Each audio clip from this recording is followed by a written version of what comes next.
I met Louisa in the shade, and having seen that lovely maid, why should I fear to say that nymph-like she is fleet and strong, and down the rocks can leap along like rivulets in May. And she hath smiles to earth unknown, smiles that with motion of their own do spread and sink and rise, that come and go with endless play, and ever as they pass away are hidden in her eyes. She loves her fire, her cottage home, yet o'er the moorland will she roam in weather rough and bleak, and when against the wind she strains, oh, might I kiss the mountain rains that sparkle on her cheek. Take all that's mine beneath the moon, if I with her but half a noon may sit beneath the walls of some old cave or mossy nook, when up she winds along the brook to hunt the waterfalls.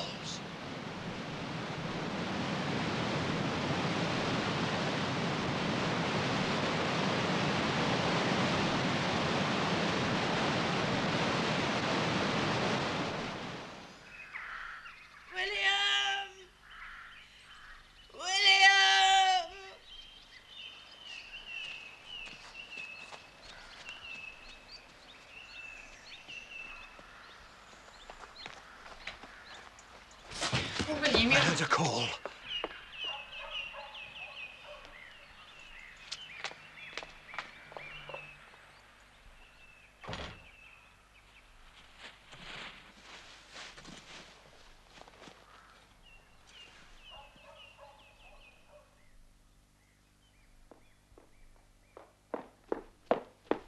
I heard a call.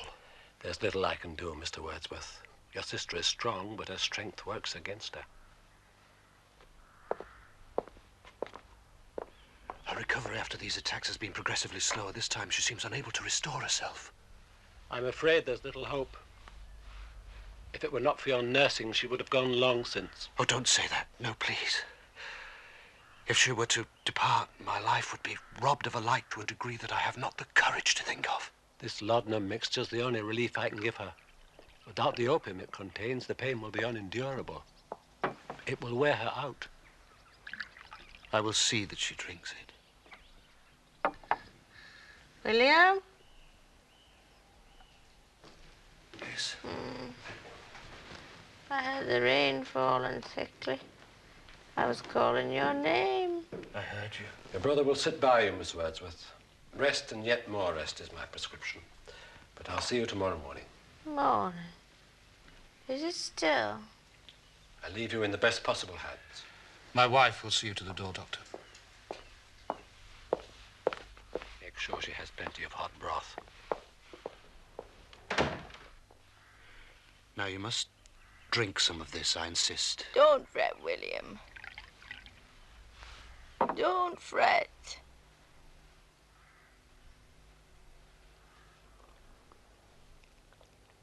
Just talk to me. Read me some of your poetry. That's the best tonic. You must have heard every line 1,000 times. You wrote them all down. You must know them far better than I. I've been remembering so many different things in our lives, jumbling them all up together. They all became a single dream, all bound together by your poetry. Whether I was just Louisa, Emma, Emmeline, or just Lucy, you've put all my life into your poetry. You have put your life into the poetry. It's ours, not mine. Ever since we were children chasing butterflies. And bird nesting. Oh, how miserable I'd have been after Mother died if it hadn't been for you. I don't remember us bird nesting, Dorothy, but I do remember you taking Don't me call up... me Dorothy. Dorothy's a name used for strangers and forgetting your own poetry. Behold. No, I was teasing. Behold the... Emmy. Behold beneath the leafy shade. Emmy, of course I remember the sparrow's bright nest. blue eggs together laid. Oh, me, the chance discovered. Gleamed like a vision of delight. I started, seeming to espy the home and sheltered bed, the sparrow's dwelling, which hard by my father's house, in wet or dry, my sister, Emmeline, and I together visited. She looked at it and seemed to fear it, dreading though wishing to be near it. Such heart was in her being then, a little prattler among men. The blessing of my later years was with me when a boy. She gave me eyes, she gave me ears, and humble cares and delicate fears, a heart, the fountain of sweet tears, and love, and hope, and joy. The power and the glory, forever and ever. Amen. Ashes to ashes, dust to dust.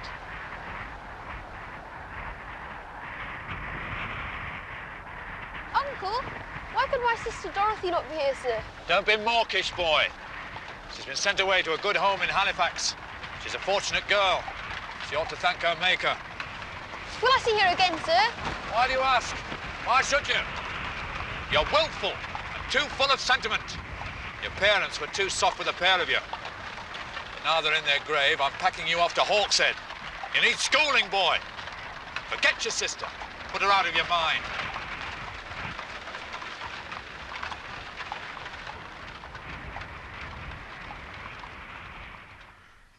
I was so lonely away from you in that house. Cold as a convent, and you running the hills like a savage. How I envied you.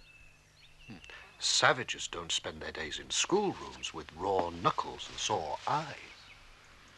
Neither do they have holidays, I suppose, and roam about in tribes. We were a noisy crew.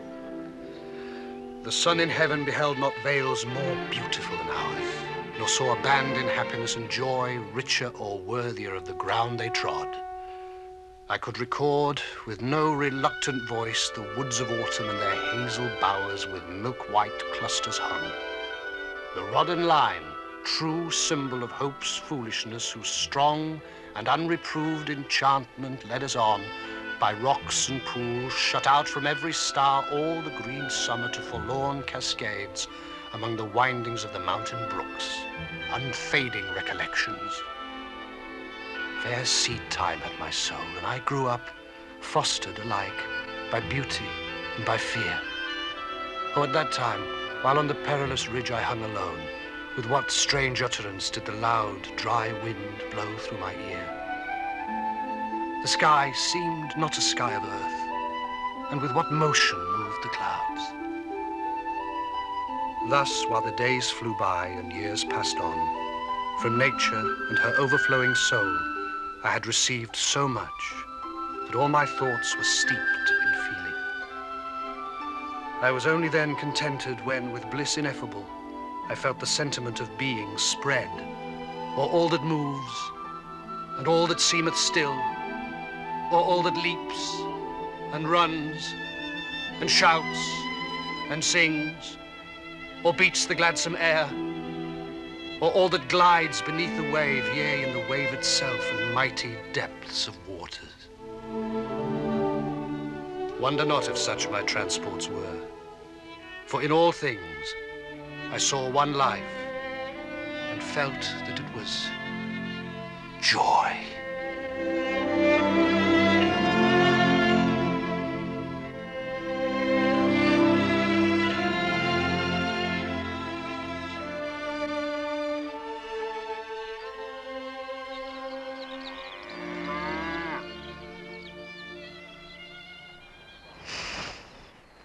Oh, William, I could live here forever, couldn't you?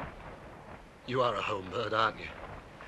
Everywhere you look, you see domestic bliss for both of us. Anyway, the legacy that was left to us wouldn't feed a mouse, never mind you and me. I can manage on very little. I can wash and iron and cook and bake and scrub and clean, and I could transcribe all your work. Yes, well, I did manage to live on nothing at Cambridge. We'll find a little cottage with a stream and a tidy patch of ground to grow our own vegetables. When I come back from France. Oh, William, we've been parted for so long, and We've been together so little. You sure you have to go, William? Why not accept Uncle's offer and become a vicar? I'm going to be a poet. But you could become a vicar and a poet. You could combine the two vocations. If I became a vicar, it would only be a way of supporting us.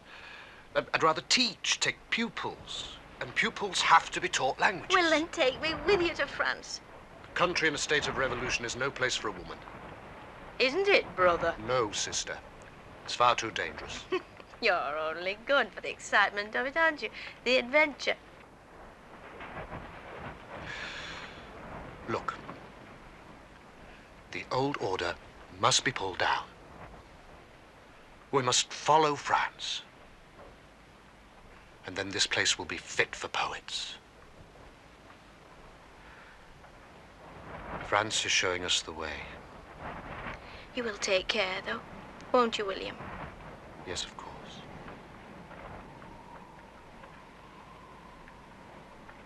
I'll wait for you.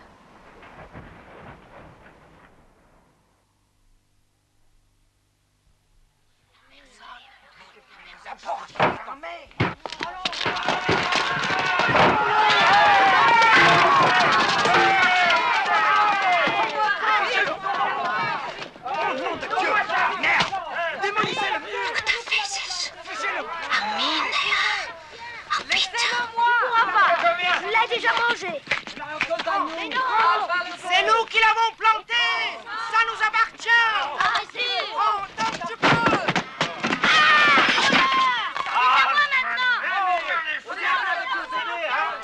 Poor, I've been oppressed for far too long. A great poet would know all this.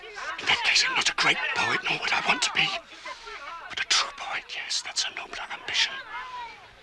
A true poet can see injustice wherever it exists. You fish. I don't like the look of them.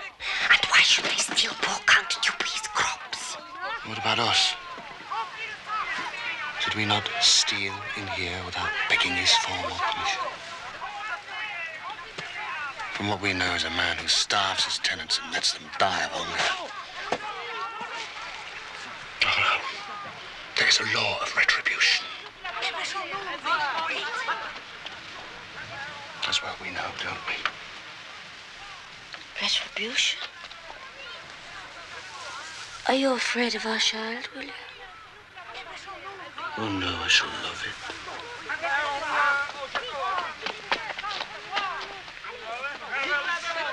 Et tout, ma chère.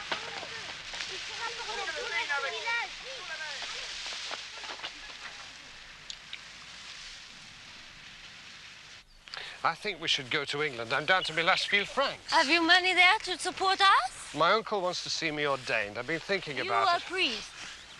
Well, I shall receive a handsome stipend and we'll have a roof over our heads into the bargain. Roof? What sort of roof? Well, a vicarage roof, of course. And what will your parishioners make of your Catholic wife? I shall remain here and teach English. To your jailers, our country is on the brink of war, and I want neither to be the wife of a teacher or a churchman. I will be the wife of a famous poet or not marry at all. You must go back to England alone, William. And my parents are wealthy, and I shall return to them. I shall want for nothing, except you.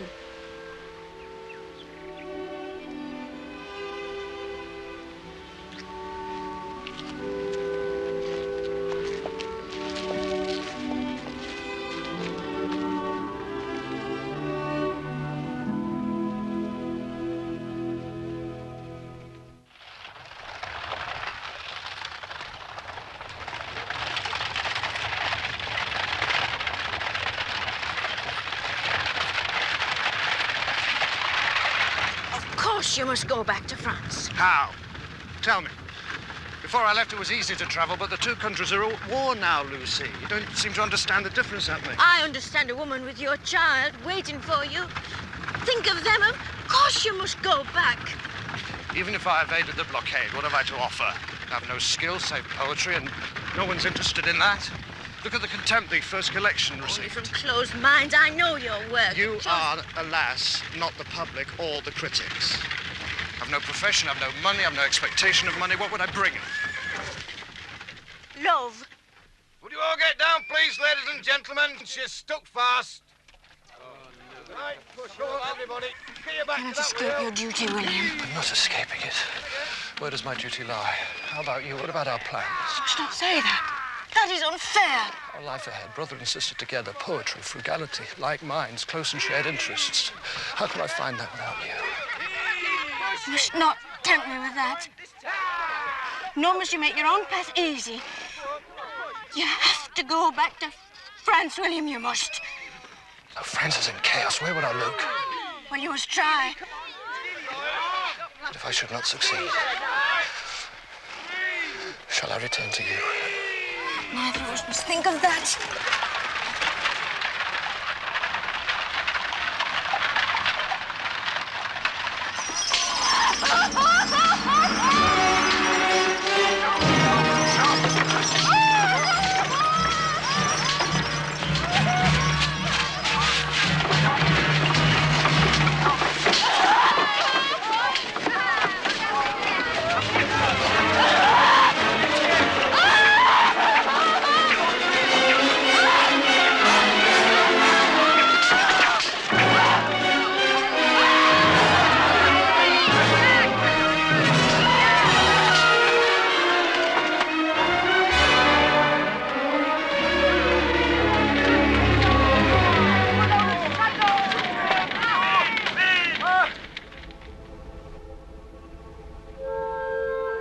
I travelled among unknown men in lands beyond the sea.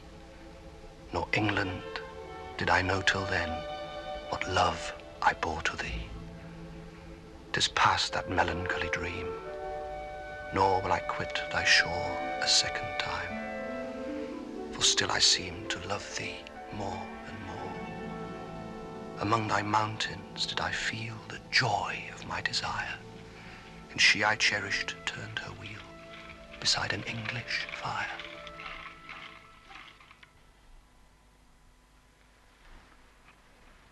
You tried as hard as you could to find her. She must know that you love her. We must pray for poor Annette and hope that the war will soon be over. Why is everything confusion? Why must they execute so many? Surely it destroys all they believe in. The revolution has gone mad. How can they use that guillotine? How will Annette and the child live through such terror?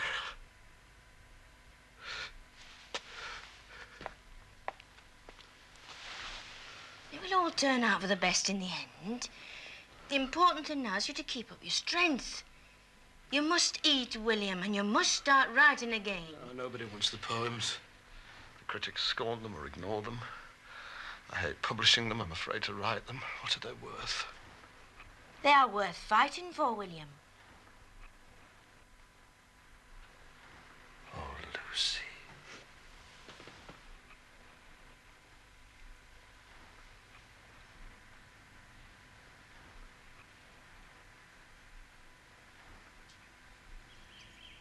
Oh, yes. I confess that of all men, I'm most partial to William. He never tires of comforting his sister. He never leaves her in anger. He always meets her with joy. He prefers her society to every other pleasure. I've written all his poems out in a fair hand.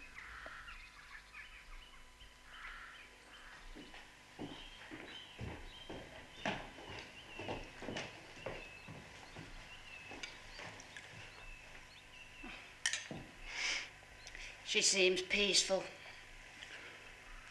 Laudanum, weakness, and her own tender concern that we should not be troubled. I believe she's more concerned about my headaches than she is about her own terrible pains. Dr. Carr cannot hide it. He thinks that she will be going from us this time. Now, don't worry. She's always got better before. Mary, please. make up a bed for me beside her. She may need watching over during the night.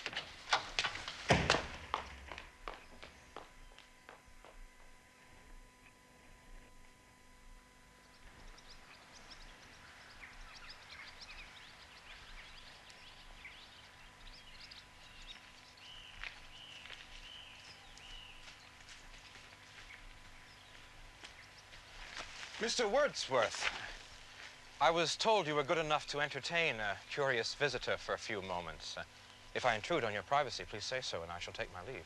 Oh, no, I'm in the need of conversation. If you're in the mood for a stroll and not expecting a glorious sunset. Oh, I've seen so many fine sights in this district that nothing will give me occasion for complaint. How do you like our country, sir? Oh, I like it very well. And it is indeed your country, if I may be so bold. Mr. Wordsworth, permit me.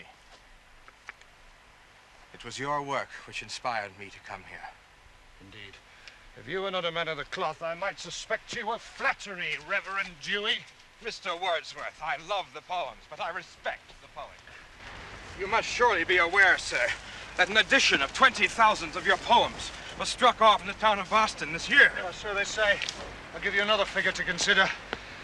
In this entire county of Cumberland, not a single copy of my poems has been sold. Not one. Those few in private hands are either bought in London or given by me. What do you say to that? A prophet is not without honor, sir. Oh, you're not a missionary, are you? Rest assured, sir. I'm taking a sabbatical. Traveling Europe, seeing the sights. I traveled across Europe once, on foot. I was a tourist, too. That time is past, and all its aching joys are now no more, and all its dizzy raptures. Not for this faint eye, nor mourn, nor murmur. Other gifts have followed. For such loss I would believe abundant recompense. For I have learned to look on nature, not as in the hour of thoughtless youth, but hearing oftentimes the still, sad music of humanity, nor harsh, nor grating, though of ample power to chasten and subdue. And I have felt a presence that disturbs me with the joy of elevated thoughts, a sense sublime of something far more deeply interfused, whose dwelling is the light of setting suns, and the round ocean, and the living air, and the blue sky, and in the mind of man, a motion and a spirit that impels all thinking things, all objects of all thought, and rolls through all things. Amen. You're something of a missionary yourself, sir.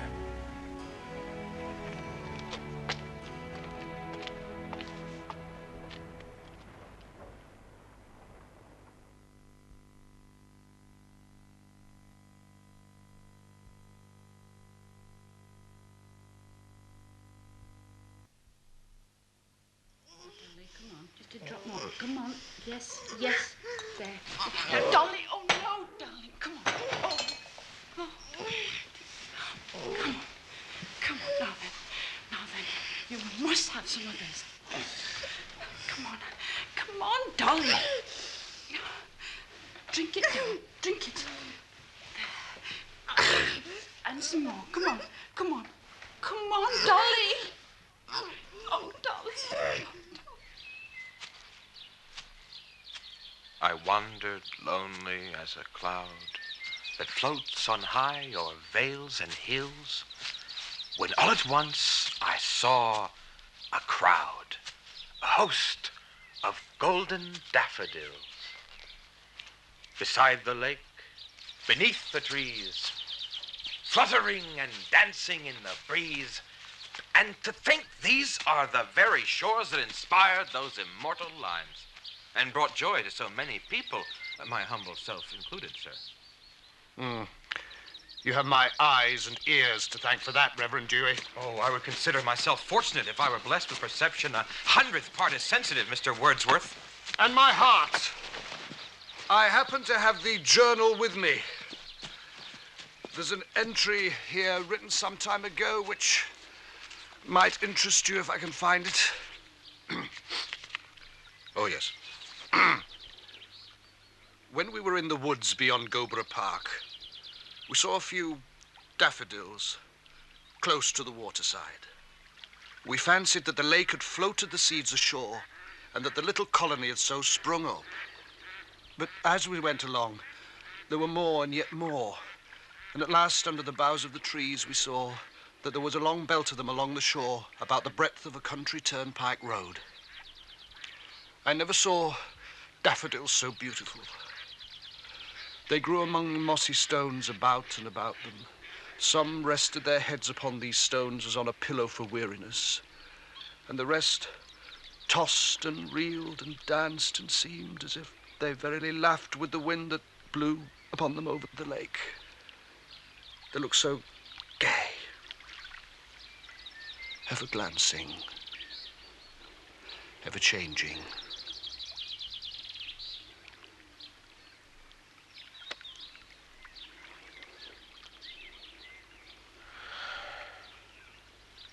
Thank you.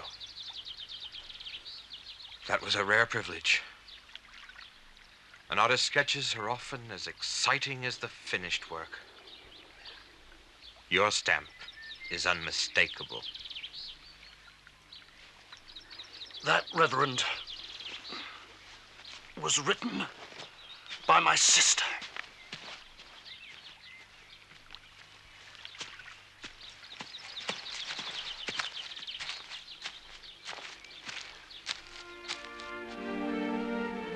William had slept badly. He got up at 9 o'clock, but before he rose, he had finished the beggar boys. And while we were at breakfast, that is, for I had breakfasted, he, with his basin of broth before him untouched and a little plate of bread and butter, he wrote the poem to a butterfly.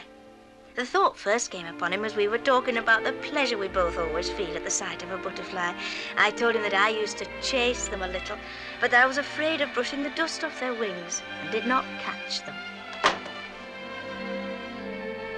Oh, pleasant, pleasant were the days, the time when, in our childish plays, my sister Emmeline and I together chased the butterfly. A very hunter did I rush upon the prey. With leaps and springs I followed on from brake to bush, but she, God love her, feared to brush the dust from off its wings.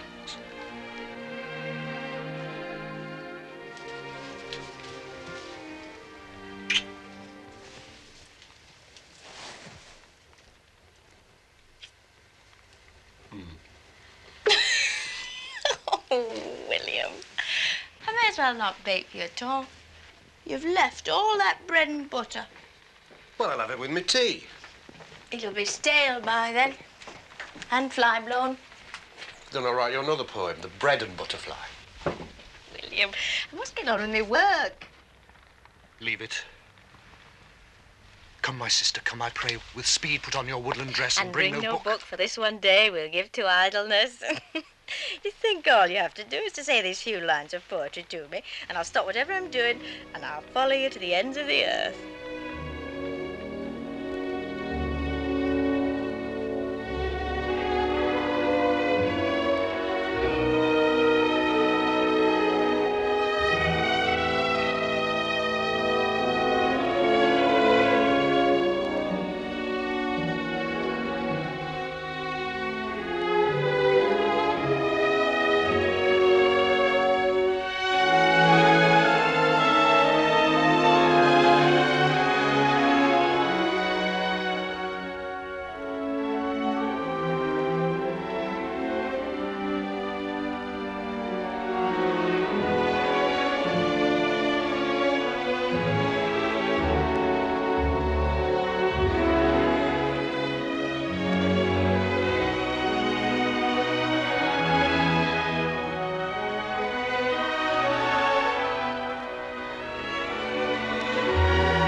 On the way home, we went to John's Grove.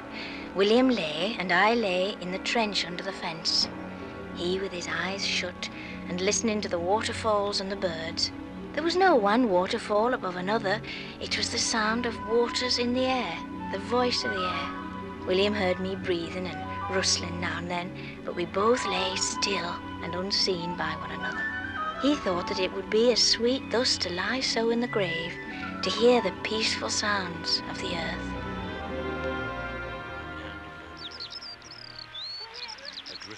William! William, you killed her! What do you mean? You shouldn't have seen this. William, you killed our love. What are you talking about? I'd never do that. She lived unknown, and few could know when Lucy ceased to be. But she is in her grave, and all the difference to me. You've buried our love, William.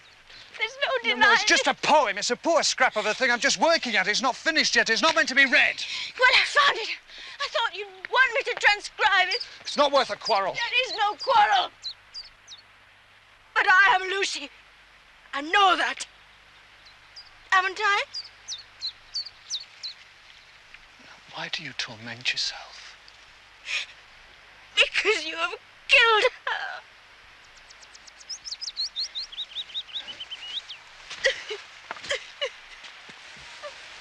I think we have been alone too long. Isolation can encourage morbid thoughts.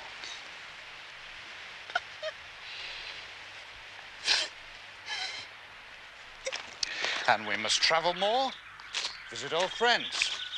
Well, the Hutchinsons have always been asking... They always said you'd marry Mary Hutchinson. Well, you wanted me to marry Annette. Well, now the war's over, you've no excuse not to. I'll be total strangers. I will never marry. You are all I need to love.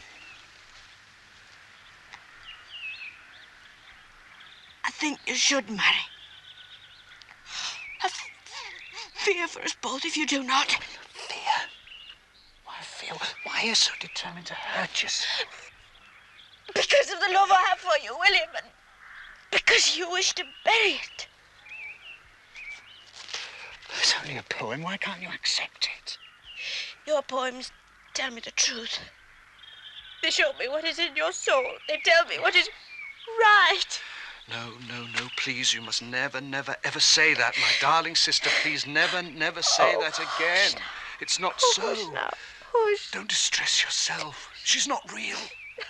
I will live.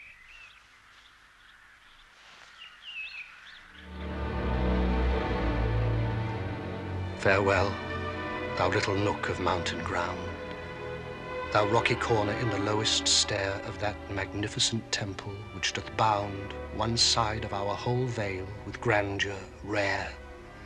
Sweet garden orchard, eminently fair, the loveliest spot that man hath ever found.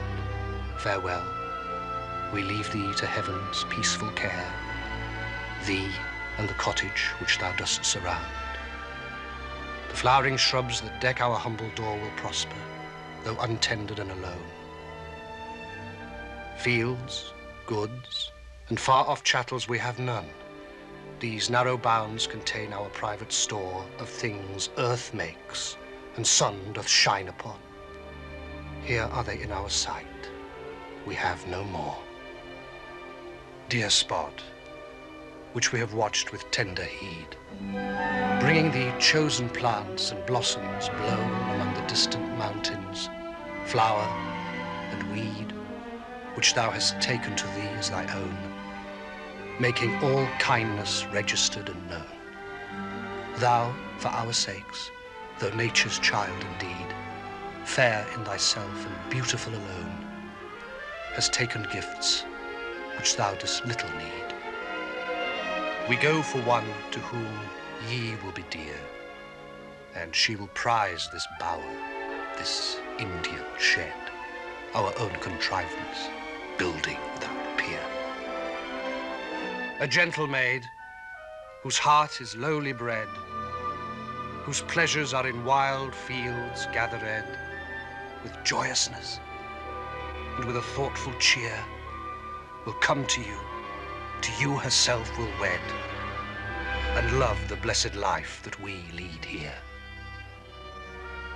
O happy garden, whose seclusion deep hath been so friendly to industrious hours, and to soft slumbers that did gently steep our spirits, carrying with them dreams of flowers and wild notes warbled among leafy bowers.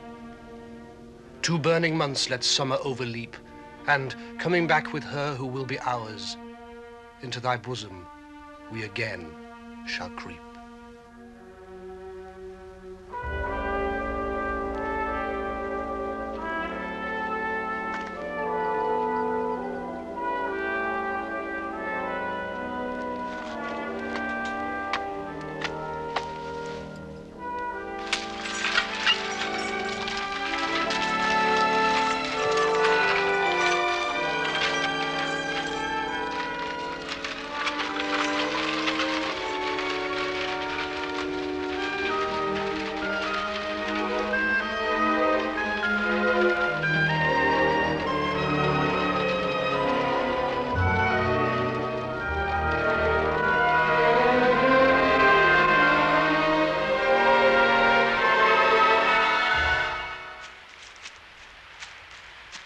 To me, the meanest flower that blows can give thoughts that do often lie too deep for tears.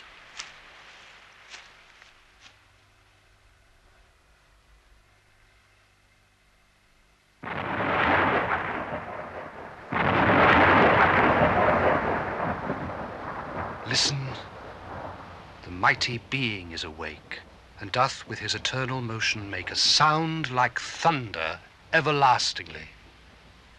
Dear child, dear girl that walkest with me here, if thou appear untouched by solemn thought, thy nature is not therefore less divine.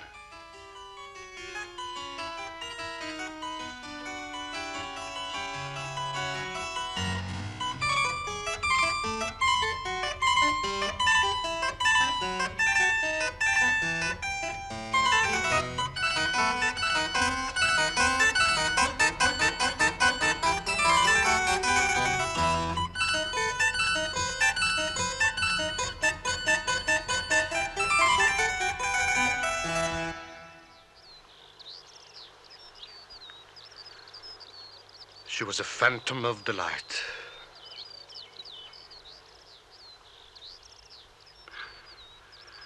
She was a phantom of delight when first she gleamed upon my sight. A lovely apparition sent to be a moment's ornament. Her eyes as stars of twilight fair, like twilight's too, her dusky hair, but all things else about her drawn from Maytime and the cheerful dawn.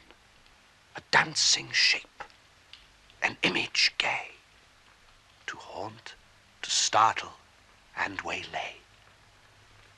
I saw her upon nearer view, a spirit, yet a woman too, her household motions light and free, and steps of virgin liberty, a countenance in which did meet sweet records, promises as sweet, a creature not too bright or good for human nature's daily food, for transient sorrows, simple wiles, praise, blame, love, kisses, tears, and smiles. Well, Mary, did you like that? Oh, you should publish that one, William. You really should publish it. That was the nicest wedding present a girl could wish for, even if it was a day early. He's fair champing at the bit, he is. I hope it's all that's premature. Hey, what? It's nice for a girl to have a declaration on her nuptial. Oh, isn't that pretty? Mary in her book. Forget-me-nots.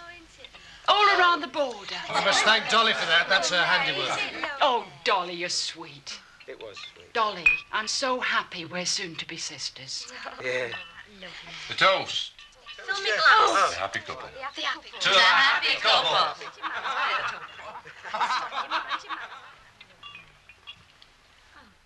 William. Hey, don't they make a lovely couple, Dolly? It's your turn next, Dolly. They'll never marry.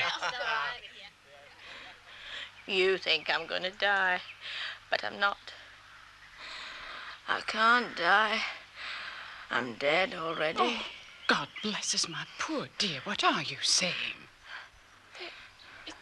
I had a ring like that once. Dolly. I seem to have lost it. You haven't seen it, have you? It was Mother's ring. I was married once, you know.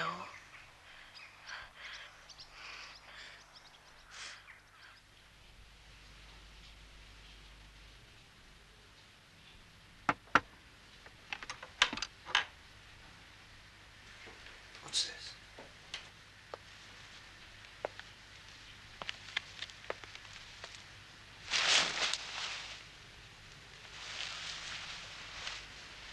You must dress, dearest.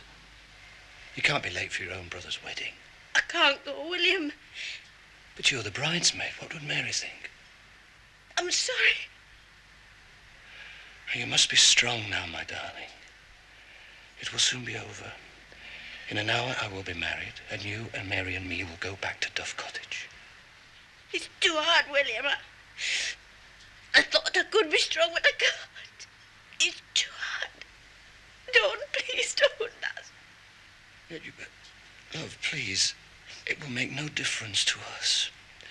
We will still live together. We'll never be alone again. We'll never have those evenings. The walks and the rambles. And the journeys, just you and me together. If I thought that, then indeed I would not marry. But you shall see. It will be the same as before, except... Mary will be there. Would you like her? You never had a sister. You've always told me how much you like her. Oh, yes, it was easy for you to believe what I said. But what I felt, you did not listen to that. You heard it, but you did not listen. Don't turn away, William. You know I'm speaking the truth. Why did you kill me? Oh, you're not still thinking about that wretched Lucy poem, are you? It's true. You buried and netted the child, and now you're disposing of me. Dorothy, please! Oh, don't call me Dorothy. Dorothy's for every day. Dorothy is for strangers. Oh, William, I'm sorry. Here, take our mother's ring and fasten it on her finger with my blessing.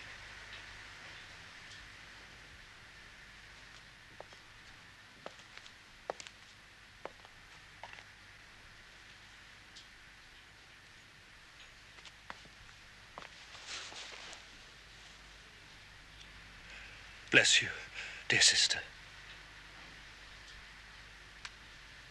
Thank you. Bless you.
I trust you will not mistake my concern for impertinence, sir, if I suggest you return to your home. The air is turning chill, and your wife must be expecting you.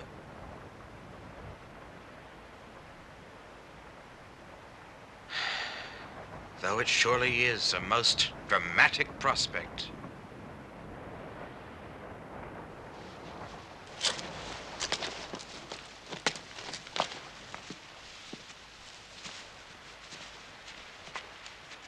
There was a time when meadow, grove, and stream, the earth and every common sight to me did seem apparelled in celestial light, the glory and the freshness of a dream.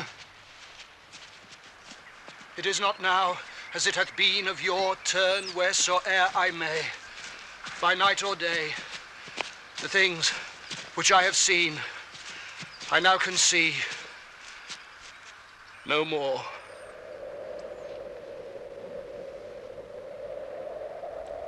What way does the wind come?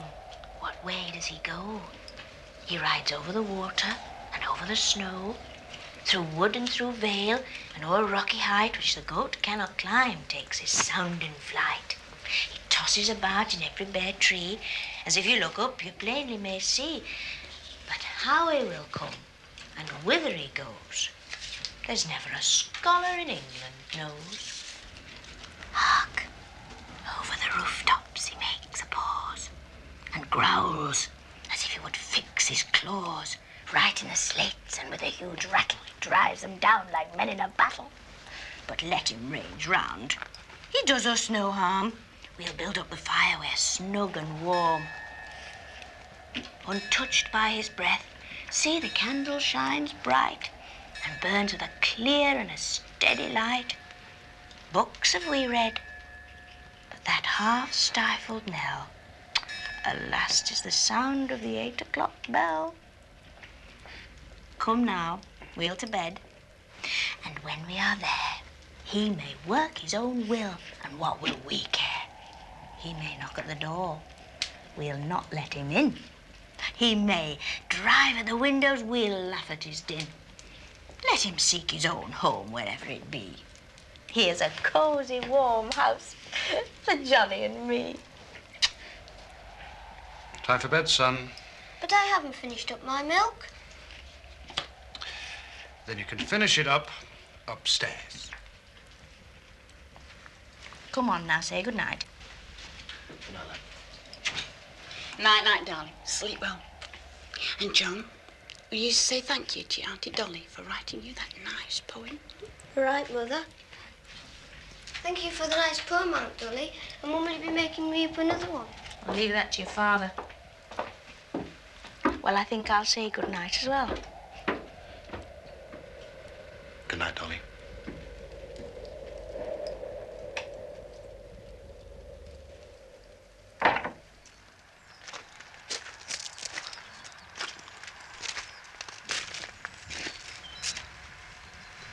You used to live here, did you not? Yes, when I could afford nothing else.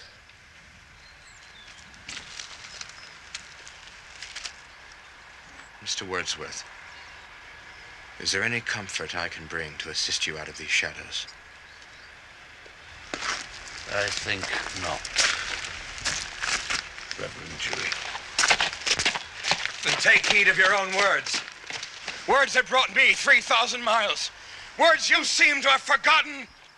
Our birth is but a sleep and a forgetting. The soul that rises with us, our life's star, hath had elsewhere its setting, and cometh from afar. Not in entire forgetfulness, and not in utter nakedness, but trailing clouds of glory do we come from God, who is our home.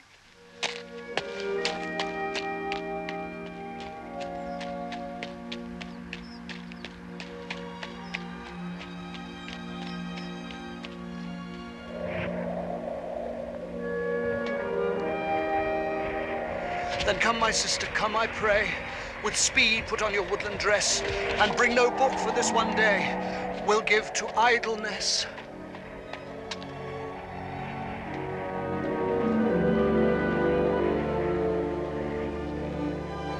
She gave me eyes. She gave me ears. And humble cares. And delicate fears. A heart, the fountain of sweet tears. And love, and hope, and joy.